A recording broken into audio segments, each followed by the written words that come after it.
There is a tribe in West Africa called the Dogon, who to this day have lived the same way of life for thousands of years. Yet they hold in their possession knowledge of the universe that's centuries ahead of its time.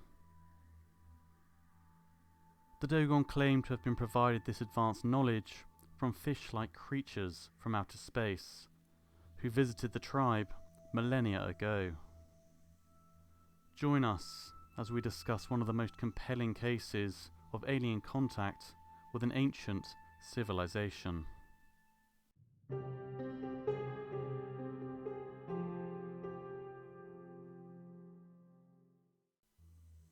Two of France's most eminent anthropologists, Marcel Griaule and Germain Dieterlen, lived among the Dogon from 1931. By October 1946, Griaule had lived among the Dogon people for 15 years. By this time he'd gained enough trust to be initiated into the religious sects of the tribe. What Dogon elder Ogatemalai told Griaule would shake him to his core and bring into question our understanding of the universe and our place within it. The elder told Griaule they believed Sirius, the brightest star in the night sky, which they called Cg Tolor, had two companion stars, Por Tolor and Ameya Tolor. Por Tolor was described as being a dark star, invisible to the naked eye, and of immense density and weight. To emphasize his point, the Dogon priest produced a single grain from their cereal crop, and said the matter of Por Tolor was so dense that even a grain of that size would be so heavy that all earthly beings combined could not lift it. He went on to draw the elliptical orbit of Sirius and Por Tolor, explaining that the two stars orbited each other in a 50-year cycle.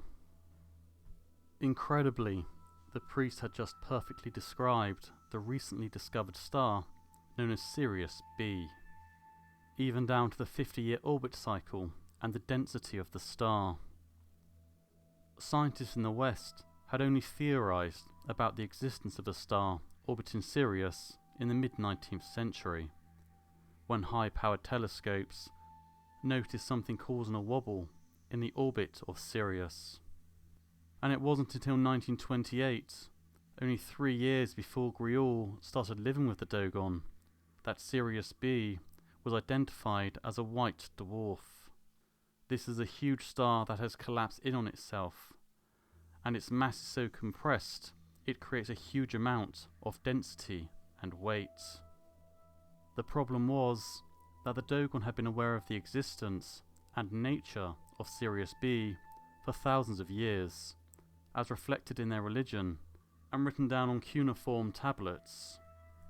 In fact, a cornerstone of their culture was the Sigi festival, which was associated with death on Earth, and was held once every 60 years to celebrate what was now known as the white dwarf star Sirius B. When a mystified Griaule asked how the Dogon acquired this knowledge, Ogatemalai explained that Earth had been visited a few thousand years ago by amphibious beings they called Normu, from a planet around Sirius. Apparently they came to Earth to civilize its people and share their knowledge of the solar system. According to Ogatemalai, the Normu had green skin covered in green hair and were formed like humans from the loins up, but serpent-like below. Their eyes were red, their tongues forked, and their arms flexible and unjointed. They described the Normu arriving in a spinning craft that created a whirling dust storm as it skidded on the ground, and spoke of flame that emanated from the craft as it landed. At the time this was happening, Ogatemalai described an unidentified object in the sky overhead that glowed like a star. This could be written off as just another creation myth or coincidence. But when Robert Temple visited Paris to study the findings on the Dogon with Germain Dieterlin, he discovered something remarkable. Not only had the Dogon accurately described the existence of Sirius and his companion star Sirius B, but they were extensively detailed in their understanding of the solar system in a way that could not be explained by coincidence or knowledge being passed through on contact with other people. They described the moon as dry and dead. They drew Saturn with a ring around it. Saturn's ring is invisible to the naked eye. They knew planets revolved around the sun. They had recorded the movements of Venus. They knew the Earth rotated around the sun, and they knew about the moons of Jupiter. While this makes for a compelling case, skeptics pointed out that by the time Griault's paper was written in 1950, the existence of Sirius B and its nature as a white dwarf had been well established. And Saturn's rings, Jupiter's moons, and the rotation of the Earth around the Sun had been known for centuries. In other words, there was a suspicion that Griault may have exaggerated the Dogon's knowledge of astronomy. Besides, there was no evidence of the mysterious second star that Dogon called Amae Ya Tolor, which was described as being reddish in colour, of low mass, and with a 6-year orbital period. That was until nearly 50 years later, in 1995, when gravitational studies showed the possible presence of a reddish, low-mass star known as a brown dwarf, orbiting around Sirius, with a 6-year orbital period.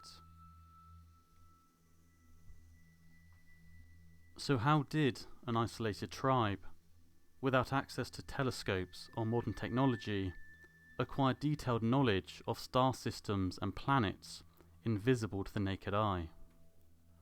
Were the Dogon, as their mythology suggests, visited by ancient aliens who passed on their cosmic knowledge, or is there a more down-to-earth explanation?